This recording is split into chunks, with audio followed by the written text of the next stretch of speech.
মস্তিষ্কের মেধা প্রত্যেক মানুষের কাছেই আছে। এর বর্গীকরণ করা সম্ভব তিনটি স্তরে: নিম্ন, মধ্য এবং উচ্চ। এবার সেই ব্যক্তি যার মস্তিষ্ক মেধা নিম্ন স্তরের, তিনি কোন বিষয়ে কথা বলেন, কোন বিষয়ে আলোচনা করেন, কি কি সেই বিষয় যা নিয়ে এনারা ভাবেন? লেনদেন, লাভ ক্ষতি, সম্পর্ক ভাঙা গড়া, জীবনের এই ছোট ছোট বিষয়গুলি।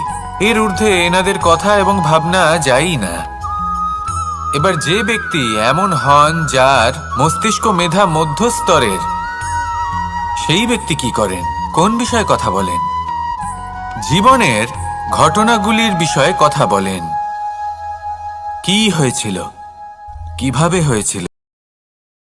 অনেক সময় আপনি কোনো ব্যক্তিকে এটা বলতে শুনবেন যে আমি আমার নিজের উপরে গর্ব করি, আমি নিজেকে নিয়ে গর্ব করি, আমি খুব ভালোভাবে আমার মা বাবার সেবা করি, ওনাদের আমি সবসময় সুখী রাখি, ওনাদের আমি একটা বাড়ি দিয়েছি, সকল সুখ সুবিধা দিয়েছি, ওনাদের জীবনে প্রত্যেক জিনিস দিয়েছি আর দেব যা তাদের প্রয়োজন।